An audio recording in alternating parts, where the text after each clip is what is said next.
ញាត់កោតុរបស់រដ្ឋាភិបាលនៃព្រះរាជាណាចក្រកម្ពុជាចំពោះការចាប់រំលោភពលករនីកម្ពុជាដោយកងទ័ពឈុតខ្មៅថៃរដ្ឋាភិបាលនៃព្រះរាជាណាចក្រកម្ពុជាសូមសម្ដែងការសោកស្ដាយជាខ្លាំងនិងថ្កោលទោសដាច់អហង្ការចំពោះអំពើហិង្សានិងការរំលោភបំពានផ្លូវភេទជាក្រុមដ៏សាហាវយង់ខ្នងរបស់ទាហានឈុតខ្មៅថៃដែលបានប្រព្រឹត្តមកលើពលករនីចំណាក់ស្រុកកម្ពុជាកាលពីថ្ងៃទី15ខែវិច្ឆិកាឆ្នាំ2025គណៈពេលដែលនារីរងគ្រោះនិងពលករផ្សេងទៀតបានកំពុងធ្វើដំណើរចូលមកប្រទេសកម្ពុជាវិញតាមខ្សែបន្ទាត់ព្រំដែនកម្ពុជាថៃសកម្មភាពដ៏ព្រៃផ្សៃនិងអមនុស្សធម៌នេះគឺជាការរំលោភបំពានធ្ងន់ធ្ងរលើសិទ្ធិមនុស្សសិទ្ធិស្ត្រីច្បាប់មនុស្សធម៌អន្តរជាតិអនុសញ្ញាស្តីពីការលុបបំបាត់រាល់ទម្រង់នៃការរើសអើងប្រឆាំងនឹងស្ត្រី CEDAW ធម្មនុញ្ញនិងលិខិតតុបករអាស៊ាននិងច្បាប់អន្តរជាតិនានា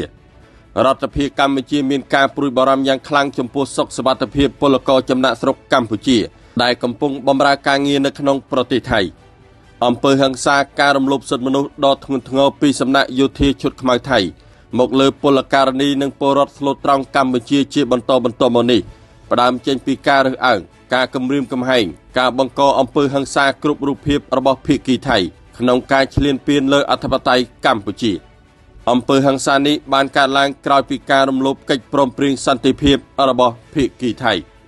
រដ្ឋាភិបាលកម្ពុជាសូមអំពាវនាវដល់សហគមន៍អន្តរជាតិរួមមានអង្គការសហប្រជាជាតិ UN អាស៊ានគណៈកម្មការអន្តររដ្ឋាភិបាលអាស៊ានស្តីពីសិទ្ធិមនុស្ស ICHA